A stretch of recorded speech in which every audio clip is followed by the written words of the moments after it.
Hello, this is S and M on Sci-Fi, and this is M. This is S. We are really excited with today's topic. The movie selected was by Scott.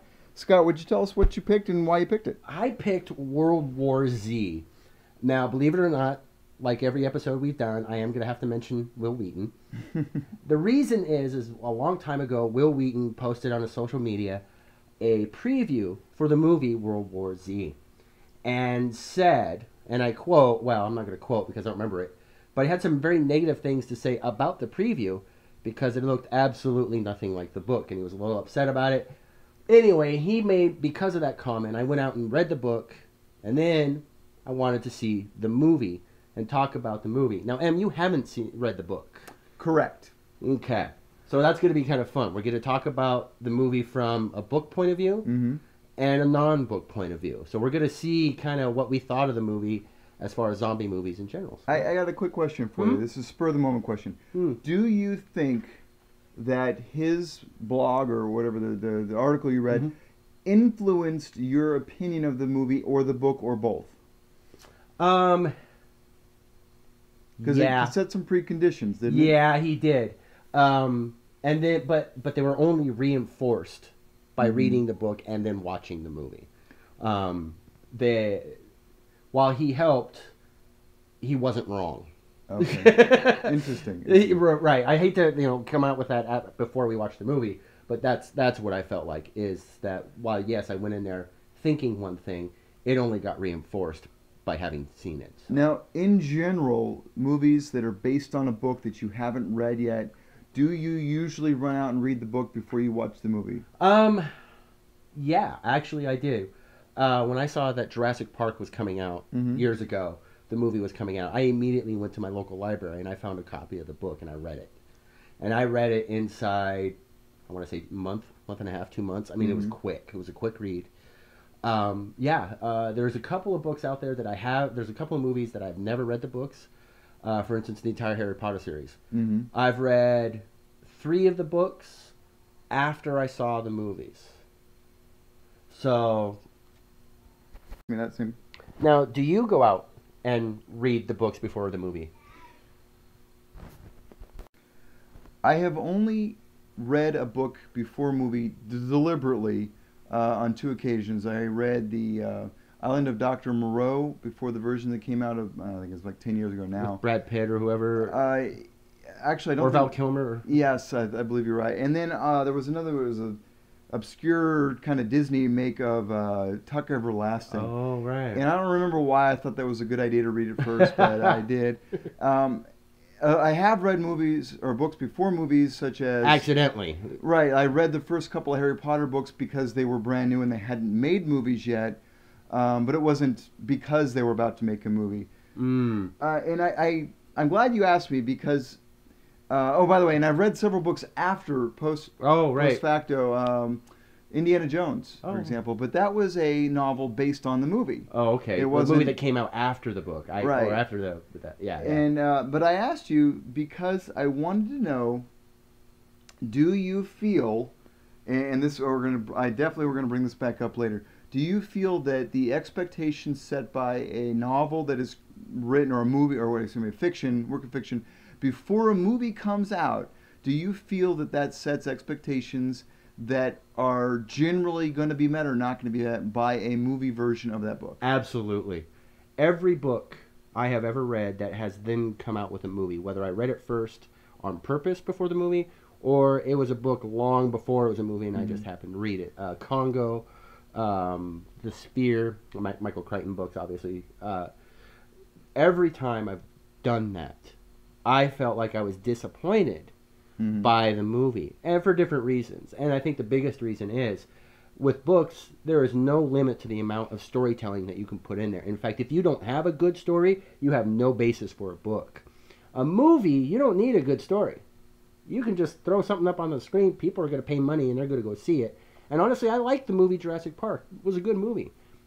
Did nothing to stick with the book. Interesting. So if you're going to take a movie and base it on the book, I would like to see that you're sticking with that original story. And if you're not, change the name of the movie, and I am completely fine. But then you're not going to sell as many tickets. Right. And it's really a business about selling movie tickets. Absolutely. Or later on, copies of the movie. Right. I like the way you said that. I generalize it by saying unrealized expectations. Right. So people, they have expectations, and then they're not satisfied with the result. And that doesn't matter whether we're talking about your own kids and the way they should perform at school, or whether it's a movie. People set up expectations that you're going to have disappointment. Absolutely. And specifically in this case of this movie, I heard chatter from various people before I saw the movie about unrealized expectations and why they didn't like this movie. And after the movie, we'll talk about those specifics. But by the way, if Will Wheaton didn't hear it explicitly, you are invited to come join us. Yes. We'd love to have you on the show. Please come on down. Shoot me a message. We're on Google Plus, dude. Easy to find. Before we get into the movie, clearly this is a zombie genre movie. One question I had is, typically we kind of think of zombies as more of the horror side of things. What makes zombie genre movie worthy of S&M on Sci-Fi? Because that's what we do as Sci-Fi. Yeah. A zombie movie, now, just like many of the other topics we've talked about, like time travel, you can explain zombies as a metaphysical activity, something magical, or whatever has to do with viral voodoo. Seems to be the kind of a big one. Yeah. But when we bring viral in, to me, that says science fiction. Because as far as I know, there is not a virus that currently exists that will turn people into zombies. Right. I mean, it doesn't even make sense. And in fact, this movie, I think, they alluded to a progression of the virus. There's we don't want to talk too much about it right now because we both have seen the movie. Right. Yep. But we're going to rewatch it in a couple of minutes. But there's a progression of the virus starting at a de-evolved stage and getting more and more, I hate to complex. Dangerous. Dangerous. That's a good word. That's a good word. We've seen a lot of zombie movies. I mean, I have personally. I don't know. Oh yeah, I love it. That's one of my favorite genres. Yeah. What makes a good zombie? Not movie, but a zombie. What does a zombie need to have? I think that there's been a big shift in what zombies are like specifically in movies.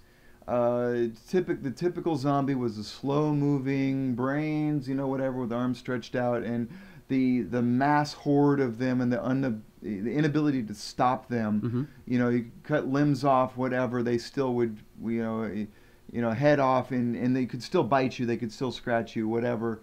Their intent wasn't necessarily to turn you into a zombie, it was just to kill you. Right, eat your brains or whatever the heck. And if you happen to turn into a zombie, all the better. Nowadays, especially with the viral style zombies, there was a movie recently that came out called The Crazies, which was a remake of another movie. Yep. I felt that the zombies in World War Z were much more like that. The remake of Dawn of the Dead, I didn't particularly care for that movie. But that illustrates... Is it because they're kind of getting away from the original idea of the zombie? I thought that they broke continuity with the zombies' behavior. Okay. Sometimes the zombies were slow and sometimes they were right. And I think that what made the zombie react differently was nothing to do with zombiehood, but more to do with what was dramatic for the movie. Right. For example, in that movie, there's a point at which the zombies are coming up the stairs. Well, they pause dramatically and are like ready to pounce. A whole, horde of them. That is unrealistic to me as far as the genre goes. Right. Okay. But what do you think? I mean, you asked a question. It's a great question. I love the idea of a zombie apocalypse being a plague. Being a disease. World War Z does this very well. A flood. I love that idea because to me that concept of a zombie seems far more darker, far more of a bigger opponent to deal with. because you can't deal with them in an effective manner in a lot of ways. So to me, that makes wonderful storytelling for that. There are some movies and some shows out there that kind of get really inconsistent. The one consistent thing I've seen, though, across all zombie movies is that unless you take out the head, there will keep coming. Unless you take out the brain. In the movies, not Dawn of the Dead, Day of the Dead. Day of the Dead. They could cut the head off and the head would still come chomping. Right, his head was still active and moving. Yeah. The same you see the same exact thing in The Walking Dead, the AMC series. The only problem I have with AMC series is that apparently it doesn't take much more than a sharp toothpick to take him down. I mean, it's really kind of pathetic the way they go about hitting the brains. But I think I didn't see too many of the classic slow zombies. I haven't seen too many of like the George A. Romero stuff? Exactly. I haven't seen too much of that, so I'm really not familiar with that concept of zombies. It's well worth the watch. Absolutely. I'm going to have to now. But I am a purist. Night of the Living Dead. Night of the Living Dead. You're right. I did see that. That was a great movie for the record. But you're right. Completely different style of zombies now. And I am a purist, so I usually tend to stick to the original. Mm-hmm. However, I think the disease aspect of zombies, I think is a much better storyteller. Night of the Living Dead, I believe it was a chemical composition that turned people into zombies. Okay. Well, so it's still science fiction in my mind. Right, but it wasn't a spreadable disease. No, it only was spread by. Well, I guess this one's spread by the bite too, specifically bite. Okay, that makes sense. And then in other shows, you see different aspects of it. Anyway, are you familiar with the movie Life Force? Oh, that sounds familiar. Oh, wait. Was that an old movie? It's 80s. So is that old to you? Well, yeah. Oh, man, that sounds very, very familiar. The storyline is... 3 aliens, 1 chick? Yes. And she's naked the entire movie? Pretty much. Okay. I've seen it. The storyline is that they are aliens. They follow Halley's Comet. And so when Halley swings by the Earth, now they're more like a vampire, but when they suck the life out of somebody, that person is in a zombie state for like an hour or two. And they basically go spread, and they don't bite the people. They kind of get their mouth near the other person, and the life force comes out of them. Right. And it's a great science fiction because of that aspect, the aliens and so forth. However, it also kind of tries to play in with historical, where do vampires and zombies kind of come from history, because they bring forward the way to destroy them or at least kill them, Right, okay. Interesting take on the whole zombie vampire, the genre, without explaining a disease or a chemical or a metaphysical reason. It's simply a reaction just happening to an alien species that has that clever. ability. That's actually not a bad way to do that. It's actually very, very clever. Oh, real quick, sidetrack. Have you ever seen the movie The Jackal with... Yes, I have. Okay. Bruce Willis, but my favorite character is Jack Black's character. Who gets his arm shot off. Yeah. Right. Well, real quick, the woman that played the lead female naked woman in Life Force was the same woman that played the former love interest. The one that's killed? The one that's no. They shot at the end? No. Okay. No. Maybe.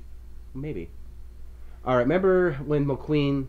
I can't the character's name. McQueen goes to this woman's house. Die Hard, you're talking about. Oh, Declan McQueen was the guy's name. Anyway, they go to the woman's house, and she tells him that there is a way out. He has a passport and whatnot available to him. He says, "No, I'm not. I'm going to help them take down the Jackal." The woman he's talking to. That's the same woman. That's the same woman that was naked the entire movie. I did not know that. Yeah. That probably would have been a more popular movie if they had done that as well in The Jackal. But it was all right. I think it was all right. Anyway, I think we're ready to watch this. I think so. Let's identify what we're drinking while we watch it, Joe, just to provide context. Sure. What do you got? I was drinking a plain coffee with almond extract as a flavor. I am drinking straight iced coffee. I've been we live on the surface of the sun, so anything iced is a must, and if it has caffeine, that's all All the the better. better. But anyway, I'm ready to watch a movie. What do you think? Let's do it. All right, World War Z. We'll be right back. Okay. And we're back. We are back. Now, we tried to refrain, and I think I failed more than you did, to not comment during the movie. Definitely a lot to talk about here. Oh, man, Where do you there's- want now? We brought up earlier. You read the book, so Yes. let's start from there. Really? Okay, I was going to be willing to start just to talk about it as a movie. But if you want to talk about it from the book standpoint, I don't like this movie. I really don't. But again, it goes right back to what I was saying. If you're going to have a movie based on a book, Mm-hmm. have the same name, then there's certain expectations here. If you don't meet them and go away from the original story, then it needs to be a different name.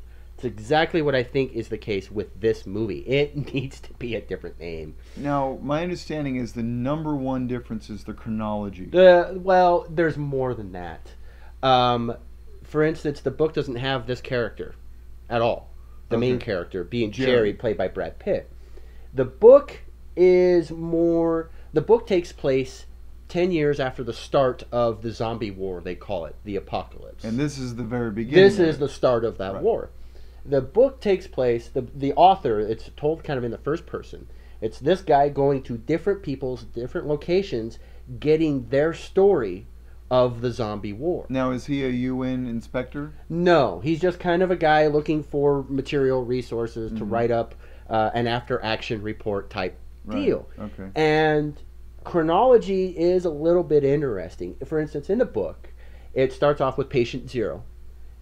I believe it actually is in South Korea, like they show in the movie. And then it moves on from there. There's different things that are different. For instance, he says that Israel disappears, so to speak, and is winning. Well, in the book, that's not quite the case. North Korea disappears from view. Everybody goes underground. Mm. They don't pull everybody's teeth. They just disappear off the face of the earth. By go the way, underground. we are spoiling the movie. If you haven't seen it yet, we're going to talk details about what's in both the book and the movie. Absolutely. In the movie, they explain that North Korea, the largest social engineering project ever devised inside 24 hours, pulled the teeth of all 24 million people. He's like, okay, that doesn't make it. That to me, that seemed weird. But in the book, they just went underground and hid. Mm-hmm. There's different stories. The plan to fix this, to come out of this alive in the book, was a plan that was pretty tragic in scope, really. Basically, they said, abandon everything, move west, use the Rocky Mountains as a natural divide that we can defend easier, Mhm. and leave people there in these other areas who As don't have... bait. Well, as pockets of resistance. If they make it out, fantastic. But if they don't, they slow down the advance and for the greater good. Mhm. They get into fun things like they were looking for weapons and better ways to destroy the zombies. Because conventional warfare relies on shock and awe. But we Mhm. can't use that with zombies. So they come up with, when you have small population now, basically on the west side of the United States, no resources. You can't build weapons. You can't build bullets. It really gets into detail about what would happen with this apocalypse. So it gets into an idea of weapons with the most kill factor, lowest cost. And the Marines end up coming with a thing that is called a lobotomizer. Mhm. It's basically just a big bladed weapon that just lops the heads off and then shorten it up to Lobo. The So book we're back to swords and shields. Shields. So the book is a lot bigger in scope and detail Mhm. than this movie is. Certain things do kind of line up. For instance, in the movie, we see a nuclear bomb explode Right, from a distance. from a distance Yeah. when he's on his way. Was it from Jerusalem to Jerusalem? No, yes. To Jerusalem. From South Korea. Yeah. From South Korea to Jerusalem, he sees a bomb explode. The book has a conflict that occurs between Israel and I want to say Pakistan, Mm-hmm. and one side or the other detonates the bomb Mhm. on purpose to fix the conflict. I think one country was basically out. Israel was surviving. Mhm. Pakistan, I think, was over. So they launched the bomb to try and take care of some of the threat there. So anyway, the book compared to the movie, the book is a lot more fun to me to read because it's a lot more tragic. It's a lot bigger in scope. It was written by Max Brooks, who is Mel Brooks' son. And I like the book because it was presented in a manner Mm-hmm.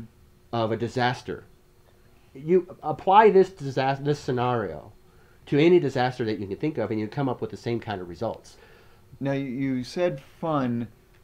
Is that euphemistically fun, or I mean, because it's such a tragic concept here. It was an enjoyable to read because it was so engaging. Was it it cool? somewhat of the style of a thriller, or was it just presented as It a was story? presented as a flashback type deal. Okay, so you're not like zombies jumping out kind of, sudden. Right. It was more The war is over. story-driven, We've actually taken character-driven. the United States has taken the country back, so Mm-hmm. to speak. There are still small pockets of zombies here and there. We're still mopping up and dealing with it, but the war itself is over. This is after the war, recounting those tales Okay. of what won us the war. So would you recommend the book for someone that's already seen the movie? Absolutely. Because you're not getting the same story. Right, at all. it's a completely different story, and that's why I think this movie, if this movie had a different name, was no way related to World War Z, would be a great movie. Awesome movie. And I am going to rank it pretty well because it is a good movie. And as far as zombie goes, it's pretty good. It's a lot of fun. Well, let's talk about it now as a movie. What Mhm. was your favorite part of this movie? The favorite part of this movie was, you pointed it out, and I didn't think about it until when you pointed it out. The movie itself, as a movie, was really well put together. You had the growing escalation of what was happening. You see, the movie starts off with him and his family in the car, In their house, even. even in their house. They wake even. up and they're in the bed. They're there in the house. They're in the car in a bad traffic jam. People are still walking around by normal. Pretty soon, people start running. A cop car just takes out his side mirror, doesn't even think twice about it because he's in a hurry. You see an explosion. Yeah. You see people running. You see other people start kind of jumping out of nowhere and taking other people down. It goes from normal to panic to extreme. Extreme. And it did it in a very nice flow. Mm-hmm. And you have pockets of that go escalated, and then it comes down for the The rising action. Dude, what a good story plot's supposed to follow. absolutely, exactly. So that's my favorite part. Is the movie in general, as a whole, was really well put together. In spite of apparently they've had problems with this movie because the ending wasn't right, so they had to reshoot the ending. Took them 3 months longer than planned, et cetera, et cetera.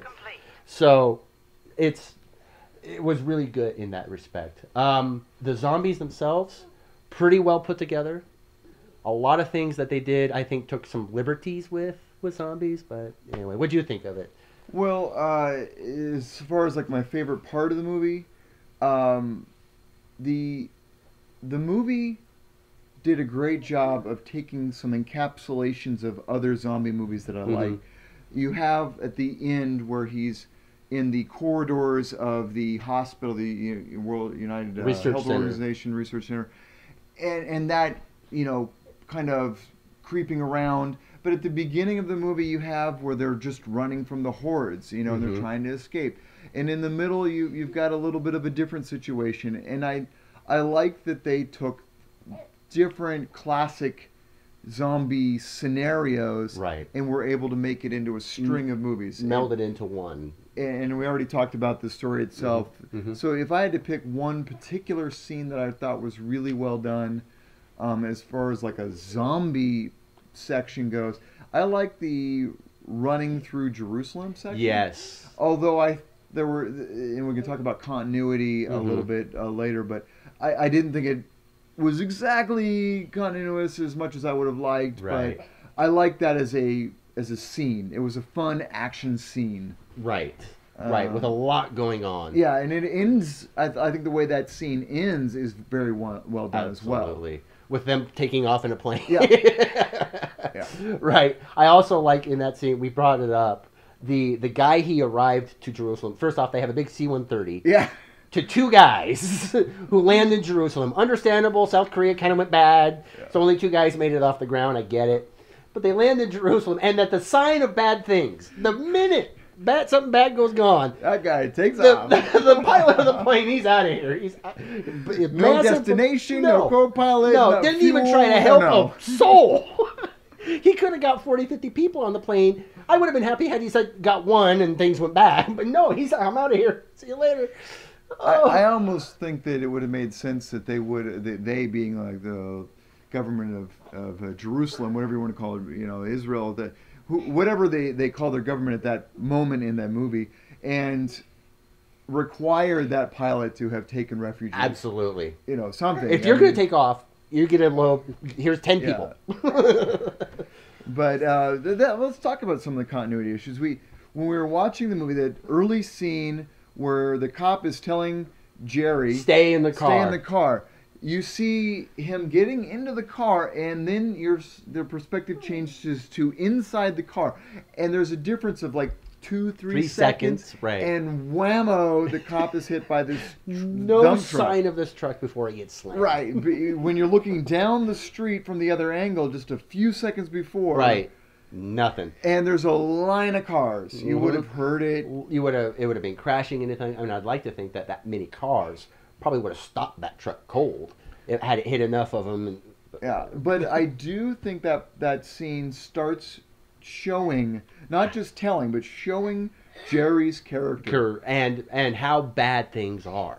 He doesn't hesitate to take advantage of an opportunity, which it makes it believable of his character. Mm-hmm. He's a UN investigator. He's lived through some tough places. Right. Well, that's the kind of response I would expect from someone like that. background. He sees a clear path. We're going to get out of here. Yeah. Let's move. So he does. One thing that was kind of it might not have been an inconsistency, but it would have been nice to see. You're the one that actually brought it up regarding the zombie in the elevator on the plane. I'll let you explain that a little better. Well, when the Belarus Airways plane is taking off out of Jerusalem, and Jerry and how do you pronounce her name? I don't even know her name. Sigurd? Yeah. The woman, she got her arm cut off because as an emergency measure. Yeah. They are getting on the plane, and we'll abbreviate this. And the plane takes off. Later, there is a zombie that has stowed away somehow. Right. Now, I would like to think post facto that it must have happened at their earlier destination and nobody found out. Because you have no representation. Maybe he was down there. That thing's been down there forever. It wasn't. Right. And there's no representation as to how it got onto the plane in Jerusalem. Right. And that was a little disappointing for me. Right. I would have liked to have seen like a herd of zombies running after the plane or something. They're like, oh, okay, maybe that's where it got on. But thinking that maybe it got on at the prior destination, I'll let it slide. Let's change subject a little bit. The movie, as we were talking about unrealized expectations, and you talked about the book. Right. The movie as a horror film, I think that people assumed that this was going to be a horror film. I think so too. And those people, I believe, were disappointed with this movie. But overall, I don't think it was represented as a horror film. No, not at all. Not the trailer, not the previews, nothing. And if people just say zombie movie and assume horror, because most of them are, right? Yep. then they're definitely going to be disappointed. This is a disaster movie. It is. It's the start of a incredible disaster, and I like how the ending. Remember how he ended? He's like, some people have found a way to fight back. He says, we push them back. The movie ends with them not winning the war. In fact, it's just getting started. So carry that forward. Bring that forward. Carry that on, and then down the road, you end up with the book, World War Z. Right. So I can understand that, and I agree. It's a suspense. It's fun. It starts off, like you said, it is a disaster movie. It's just one hell of a disaster. Yeah, global in nature. Right, right. One thing I did kind of have a problem with, is, and it's actually you brought it up too, is in this movies, the zombies, they put a lot of fluid motion into these zombies. It's like watching a rush of water come down the alleyways and whatnot in Jerusalem. I think I have a problem with that because that doesn't seem realistic. Yeah, they don't individually. They don't move like that. So right. Why would they, as a group, they move like that? Right. I understand that at like water, they would find openings and get in that way. I get that, but to have them, to me, it looks like they took a tsunami disaster movie, took away the water, insert zombies, and that's what they did. It almost had that kind of motion because they kind of sweep around things. Exactly. Or but there is a point that Brad Pitt's character Jerry makes about the zombies acting like water moving around the rock. That's true. So I almost forgive it because they're trying to represent the masses of zombies moving like water. Mm-hmm. So it kind of makes sense that they're going to go with that, allude to that in other ways. Sure. That makes sense. One of the inconsistencies, also another thing, is speaking of Jerusalem. When Jerusalem is breached, it was breached by all the good people coming in and celebrating and singing. Let's keep in mind that there are helicopters running around, vehicles with engines running, and all sorts of noise already being Normal city noise. Normal city noise. People come in and start singing, and I really have a hard time, one, believing that it raised the volume that much, and B, that the zombies wouldn't have already been trying to pile up on each other coming over the wall. Yeah. So, in fact, when they have that overhead shot coming around the wall before the zombies get in, you can see small masses of zombies trying to get in through the gates that they have, the tubed gates that come into the city. Right. And a few smaller pockets of zombies up against the wall.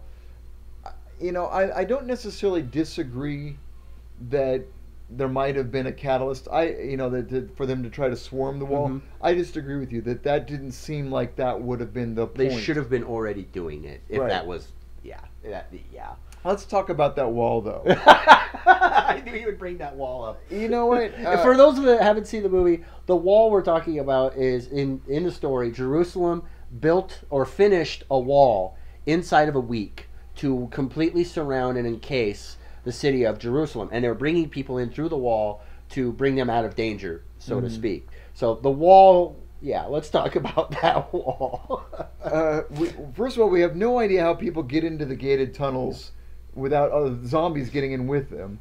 But aside from that, this wall. Now, I did notice today when we rewatched it that there were some towers located along the wall. Right. However, the section where the zombies get over the wall, it looked like it was miles long. Yeah, there was no tower for observation, which is the number one thing. The point of a wall is, one, to block something, but two, to have a elevated position at which to either attack or defend. Right. And typically both. You need to be able to observe what's going on and make an appropriate reaction. Is it possible the wall wasn't complete? But this is assumptions that we're having to make again absolutely, about this. Absolutely. We have to make assumptions about the zombie on the Belarus Heiress. That's true. Now we're making assumptions about the wall. I'm willing to do some assumption work as a movie viewer, but the more you make me do, the less of a movie. The more I should have wrote it. Right. Yeah. The less there is for me to appreciate about it. Right. That makes sense. And there's also moments. The wall is being breached. We have this flow of zombies making its way up, climbing on each other, and thus the pile gets taller and taller, and they're able to breach the wall. The helicopter's response was to shoot blindly into the crowd of zombies. Not very effective. Yeah, didn't it have at least a small hand grenade, something? We're just going to unload our bullets. And he shoots the middle of it. Shoot the base. Right. Well, he might as well have been shooting a wall. It's not going to do a bit of good. I mean, that helicopter would have been more effective to come in low and just start plowing people as they came over. And what would it have taken to put some barbed wire across the top? That would have given them another couple of seconds to shoot zombies before they got over. How about this? At the top of the wall, a 6-foot chain link fence with barbed wire on top of it. Now they could shoot as many zombies as they want and not have to worry about them getting over. I make fun of that particular scene when Jerusalem is breached because it was a Herculean task to wall up the city. It was a good stronghold. It was amazing. Too amazing to be brought down by some people singing. Yeah, Now, at the same time, I think this brings into a factor that this movie really has just that there's those lucky people out there. Right. Brad Pitt's character, Jerry, is in the right place at the right time quite often. Mm-hmm. Now, there are real people like that. I've met them. Jerry's not a guy I want to hang out with. Yeah. Not in a bad part of town, at least. Right. Because he'll live and you'll die. I'll die. But, they're in bad traffic, and his car is the only one that gets through. Sure. Bad stuff He's happens the only guy that around finds the him. working Winnebago. Yeah, and no one else jumped in there before he got to it. Exactly. You know, bad stuff happens around him, and he kind of is just a little. Everything kind of just works in his favor. Right. For example, they're going up the apartment building. Right. And there are no zombies coming down. Mm-mm. You know, and that happens twice. Once when they go in initially, and Mm-hmm. once when they're trying to get to the roof. You know, that's really lucky because Jerry's in position to defend his family only from the zombies Zombie below. coming up, right. Only from the zombies that he already saw. Right. You know, and throughout the movie, there's these little things. He's in the right place at the right time. The whole thing with the music, and this is what made me bring it up, in Jerusalem, if that had happened 10 hours earlier or 2 hours earlier, Right, he would have been screwed. yeah, there would have been no Jerusalem to go to. There would have been no Jerusalem to go to. But it happens right when he walks out there, and Right. the zombies are coming right, over and he's the the one guy that notices. And Right. Are you telling me that Jerusalem had no idea that these things are attracted to sound? I mean, anyway, I want to move on from Jerusalem. Now I want to talk about the World Health Organization Okay. Research Center and that whole bit. First off, we see the new doctor. The new Doctor Who 2013. Yes, the new Doctor Who 2013. The new doctor, the actor is actually here at this World Health Organization. Anyway, so we see Jerry and whoever her name is, the one-armed chick now. Sigur. Yeah, who is a great character. I am so glad Yeah. she lived. I love the character, and she had almost no lines. She was just kind of there, Mm-hmm. but because she had her hand cut off, you root for her the rest of the Yeah. movie. If it wasn't for her hand being cut off, I don't think I would have cared. Believe it or not. But anyway, we go in there, and you and I started hashing out ways. Well, if there's only 80 people in the wing that's been sealed off because Right. of zombies. If there's only 80 people, it's just a matter of planning to clear that area, but they made no effort. They Right. just walled it up and let it be. There's food in there. There's the cafeteria. There's the research materials that they need. Granted, they probably didn't realize they needed it until Jerry arrived. I get that. But Well, they had written it off. they had written it off. Right. Yeah. They said, all right, we're done. We're going to write this off. But all it would take is once in a while going out there making some noise until one or two came around. You kill them, wait for them to all go dormant again. Mm-hmm. You know, because I think you and I decided that guns would probably be a best way to take care of those 80. Wall yourself up somewhere, make a stand, and bring them down. Granted, the WHO probably doesn't have guns on site, so I understand that. Well, we did discuss that they would have armed security. They would have and we armed don't security. see any of Any them. of that. And we don't see the guns. So my guess is, my theory, again, we're taking assumptions, is that the guards weren't nearly as trained as they should have been. The first sign of trouble, they left. My family. Okay, they're gone. Although the rest of the health workers stayed to Stayed research. there and did an amazing job. Anyway, because it's the World Health Organization deal, we see the resolution of the movie, which I don't like. I do not like the ending of this movie. I don't like the plan that he comes up with. So is it the plan itself, or the just the scenes of them running around The plan Wing itself. B? I don't like the idea that his plan was to infect everybody with a lethal disease as a form of camouflage. That seemed like that to me. That feels like bad writing. Is that in the book? No, Any part of it? no, So no. this whole idea is. So how do they defeat them in the book? In the book, that plan was abandon your post, get to a strong defensible position, draw your line, and then slowly They just fight it. They right, fought them. fought them out. Yep. All right. Right. So basically, they just beat all the zombies till Right. there were none left. Right, and granted, in the movie, this isn't a method of defeating them. This is a method of hiding from them. Mm-hmm. So I can almost understand. I get that, but that was it.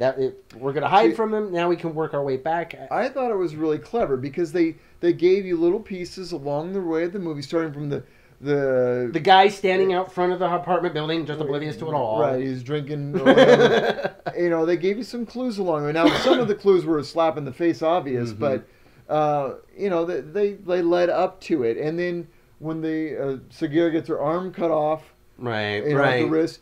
She's actually the one that makes the comment that he puts the pieces together. Right. That okay.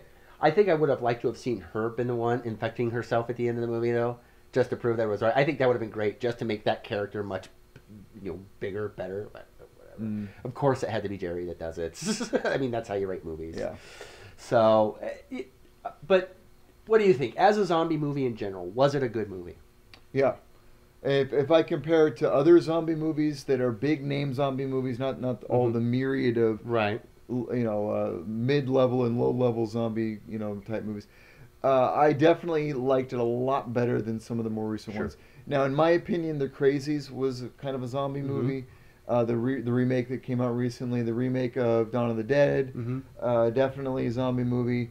And there's been a few others recently as well. Not as big name though. Right. I like this one the best. Really? Wow. Okay. Even though it wasn't a horror angle, Right. I don't need to see people's flesh falling off. Right. Or, that doesn't. I don't get scared about that kind of stuff. Well, those movies so it doesn't bother, concentrated on the zombie specifically. This movie concentrated on the disaster of that apocalypse, which to me that's the difference.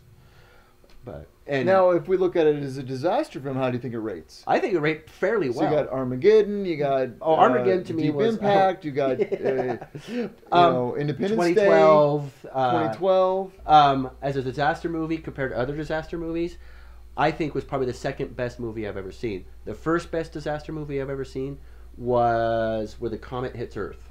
Deep Impact or Armageddon? Deep Impact. You like that one better than Armageddon? I do, because Deep Impact is a little bit more accurate scientifically. Rather than going to the asteroid and trying to blow it up? Blow it up, right, exactly. That's not far-fetched? It is a little bit. And aliens coming to take over the world in Independence Day. That's not I also like... No, I know what you mean. But I also like in Deep Impact, I like the reaction of the people better than I do Armageddon. In Armageddon, they really didn't care about the reaction of the people. It was about, there's something coming, well, let's go blow it up. That's really, to me, that was the movie of Armageddon. Deep Impact was, there's something coming to kill us. Right. What do we do?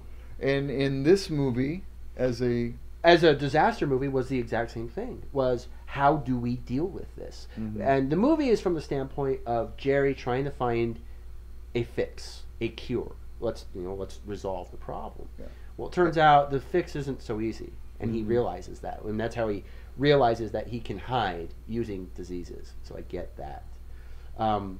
It is a good disaster movie. I mean, take out the zombies and reinsert water. It would work. Yeah. It would work. And 2012, in my mind, was just the world's worst disaster movie ever made. That's another story for another time. So as a zombie movie, as a disaster movie, this movie does really well on both counts. As a World War Z story, not so much. Fails miserably. Yeah. Miserably. And I have a hard time separating the book from this movie because of that. Even with such stark differences, because the title is World War Z. Right. What that tells me is that Max Brooks had a hand in the movie because he wrote the book. He had to sign off on the movie. Right. That tells me that Max Brooks said, yes, that is a good interpretation of my story. And me as a reader, no. It wasn't anywhere close to the interpretation of the story. Or as a viewer. As a viewer, it wasn't, but as a viewer of a zombie movie and a disaster movie, book aside, brilliant. Absolutely good. Now, if they'd call it something else, and by the way, I think the title World War Z is very clever. For book aside, that fits this movie. Does fit this movie. Absolutely it does. So if the book had never existed and you had just seen this movie under this title, A+? A+, absolutely. It was fun. At no point was there ever, so much exposition and slowdown that I was bored and looking at the clock. I'm glad you brought up exposition. The exposition is so well embedded in the movies that it's not out there. Like in many movies, there's a point at which you go, okay, this is where they're going to explain who I am, what I'm doing here, and there's too many movies that try to do that too well. And then you get other movies like this one, for instance. We advance the storyline. For instance, when he's in South Korea, and we're being told the story of, I guess what we're supposed to assume, Patient Zero. the start of it Or as all. close to it as we can Or find. as closest to it as Jerry is ever going to get. Yeah. He gets in there and he learns the story of this doctor that went and saw this kid. Mhm. Which, by the way, in the book, that's exactly how it started. Is this doctor friend called up one of the characters in the book, and the story was, I never heard him panic. The doctor, he's talking about the doctor that found patient zero. Mhm. Is that this doctor was calm, he was cool, he was collected. At no point did he ever panic when really crap was hitting the fan. Mhm. Until one time when he said everything will be all right, and that's when a lot of bad stuff happened. So this doctor calls this guy on the phone to tell him about patient zero and told him everything will be all right. The book started off like that with you going, oh crap.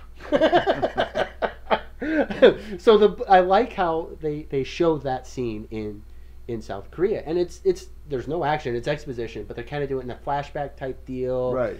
And then they With the story from the perspective of the soldiers, right? Yeah. And they did that very well. The one thing in South Korea that I really did not like was they pointed to the colonel who was burnt except for 2 fingers. Right, and They they're were still twitching. moving. That goes against every zombie story I have ever heard. The minute the brain is gone, that thing is dead. It even goes against their own Story. supposition that you Yeah. hit the head and it kills the zombie. Yeah. The crazy CIA guy locked up, nice touch. Yeah, and good. That was all exposition. It was so we could redirect and know to go to Jerusalem. Right. And without that scene, there would have been done. Right, The because movie this would have been crazy over. CIA guy said, Again, lucky timing. right. Why didn't the soldiers know about this already? You know, because this guy was very willing to tell anybody. And why was he in Camp Humphreys and not somewhere else? Without him being there, it wouldn't have worked. It wouldn't have worked. Exactly. But it was a nice touch to tell us that Israel is disappeared and winning. Mhm. Like, well, we need to go to Jerusalem, and off we go. And there's a nice, neat scene where a lot of people die. The captain takes his life, does the right thing because he got big. Plane just makes it off in the fastest refueling of a big plane I have ever seen. What was it, like 10 Seconds. seconds? Yeah. You were 5 miles shy of being able to make it. They were using the emergency pump. Oh, it goes okay. faster, right? It's just, all right, we're full. That's a continuity error that I think we didn't we point out. There was a few of these throughout the movie. You got to find a few of your own, though. But they weren't bad. They weren't in your face like, oh my God, this wouldn't work. Mhm. They were like, oh, that's kind of weird. That doesn't make a lot of sense. But you kind of go with it because the movie's pretty good. Now, I'm not an expert in refueling planes, but I'm thinking that if they had taken off with the hose still sticking out, it would have just broke off.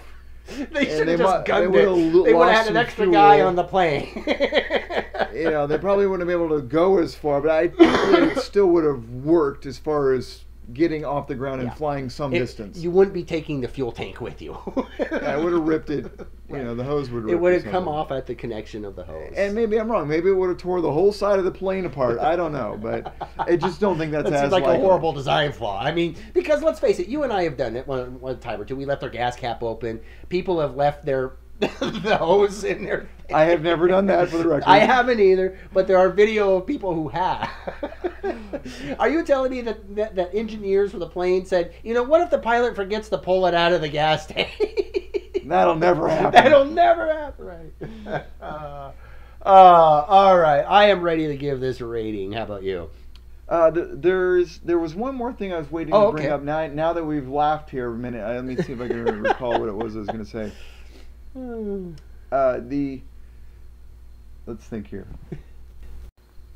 One last note. The first time I saw this movie, and I've seen it several times, it was a hair confusing who Jerry was and who Gary was. Now, granted, they look different, but most of the time people are talking to them or about them, and you're like, who? Okay. Who is Jerry and Gary? I think. And they actually said the name so quickly. It was like, are they saying Gary or Jerry? And I was, I don't know. Did you find that a little? Well, at first, off? the second time I watched the movie, I was like, wait. It just hit me that their No, the names are second so time, right. Their names are so similar. I'm like, wait a minute, that doesn't seem right. It took me a while to realize that his friend is Jerry, and that his name was Gary, spelled really weird, by the way. Right, yeah. So if you haven't seen the movie, and we didn't spoil too much of it for you, if you watch the movie for the first time, Jerry is it Tom Cruise? Is it Brad Brad Pitt. Pitt? Okay. And then Gary is the friend. UN high up guy. Right. Secretary, Treasurer, I don't know. It was title. I think he was just a cleaning guy. I don't know. They were running out of people by this point. That's a side note, but I hope it helps you first time. And if, by the way, if you didn't get it from us earlier, we do. I recommend this movie. Absolutely, it is a fun movie. I think if I were our listeners, though, I think I would watch this movie first, and then go read the book. Mm-hmm. Because now you're not going to have expectations of either, or at least the expectations for the book are going to be higher than after you've watched the movie. For me, I was expecting little of the movie, and actually I'm pleasantly surprised that it turned out to be as good as it was. I just have to make a very conscious effort to separate the two so that I can talk about both of those kind of independent of each other, because they're completely different. They're stunningly different. So. Well, on that note, what is your rating? You know what? I'm going to give this a 2 6-pack rating. 2 6-packs. 2 6-packs. Yep, absolutely. Which is one of my better ratings, I think, because I don't think I scored Star Trek that high. But anyway, I think that to enjoy this movie, 1 6-pack. 1 6-pack? Yeah, that's not bad. That's not bad because the movie is pretty good. It's really enjoyable. It does move. It's fun. But anyway, I've got nothing else, Em. How about you? No, S, I'm all done, and I want to thank you for joining us. Absolutely. Thanks a lot. This is S. And this is M. With S&M on Sci-Fi.